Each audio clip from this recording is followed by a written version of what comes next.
எப்படி பர்மிஷன் கொடுக்கக்கூடாது, road show பண்ணக்கூடாது, எப்படியோ என்னென்ன கண்டிஷன்லாம் போடணுமோ அத்தனை கண்டிஷனையும் போட்டாங்க.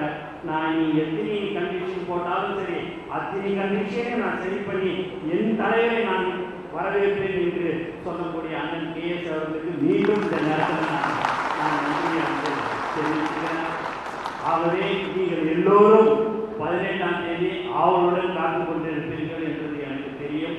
நீங்கள் உங்களுடைய ஒன்றியம் நகரத்தில் அங்கேருந்து யாரை நீங்கள் பத்திரமா இட்டுன்னு வரீங்களோ அவங்கள பத்திரமா இட்டுன்னு போய் அதே மாதிரி அவங்கள இட்டுன்னு போயிட்டு விடணும். அந்த மாதிரியான இதெல்லாம் எல்லா வேலையும் நீங்கள் கரெக்டாக செய்ய வேண்டும் என்று நான் கேட்டுக்கொள்கிறேன். பாதுகாப்பு தான் ரொம்ப ரொம்ப முக்கியம். மக்களுக்கு நாம் பாதுகாப்பாக இருக்க வேண்டும். எக்காரணத்தை கொண்டும் மக்களுக்கு நாம் எந்த விதமான தொந்தரவும் கொடுக்கக்கூடாது என்றும் இந்த நேரத்தில் நான் தெரிவிச்சுக்கிறேன். அது மட்டும் பார்த்தீங்க அப்படின்னா எங்கள் அண்ணன் ரத்தின சுருக்கமாக எல்லா விஷயத்திலையும் கேஎஸ் அண்ணன் அவர்கள் ரொம்ப சுருக்கமாக அழகாக பேசுகிறாரு. உண்மையாகவே அவருடைய பேச்சு எனக்கு ரொம்ப ரசித்து நான் பார்க்க வேண்டிய ஒரு இதுவாக இருக்குது. ஏன்னா நான் நிறையா சில நேரத்தில் எல்லாரும் நிறையா பேசுவேன். ஆனால் எங்கள் அண்ணன் அழகாக சுருக்கமாக பேசுகிறாரு. அதுக்கும் இந்த நேரத்தில் நான் நன்றி தெரிவிச்சுக்கிறேன். இன்னொரு அடிக்கடி அண்ணனை பற்றியே சொல்லி இருக்கிறேன்னு நீங்கள் நினைக்கலாம்.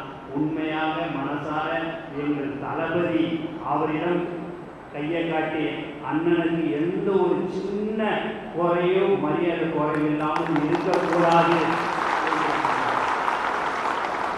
அதனால நம்மளுடைய கட்சி நம்மளை 50 வருடத்தோடைய அரசியலை விட்டுட்டு மற்ற கட்சியோடைய அரசியலை விட்டுட்டு நம்மளுடைய அரசியல் என்பது என்ன?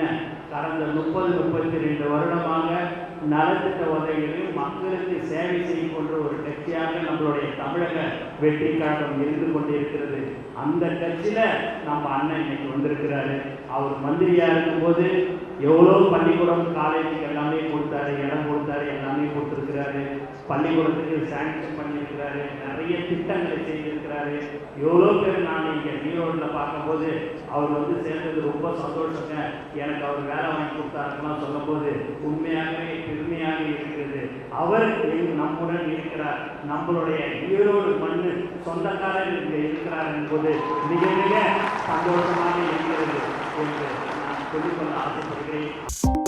2.66 கோடிக்கும் அதிகமான மக்களின் உள்ளங்களை வென்ற தந்தி டிவியின் டிஜிட்டல் தளங்கள், 1.25 கோடி யூடியூப் சப்ஸ்கிரைபர்ஸ், 47 லட்சம் ஃபேஸ்புக் ஃபாலோவர்ஸ், 25 லட்சம் இன்ஸ்டாகிராம் ஃபாலோவர்ஸ், 23 லட்சம் எக்ஸ் ஃபாலோவர்ஸ், 11 லட்சம் தந்தி ஆப் டவுன்லோட்ஸ், 35 லட்சம் வெப்சைட் மந்த்லி ஆக்டிவ் யூசர்ஸ்.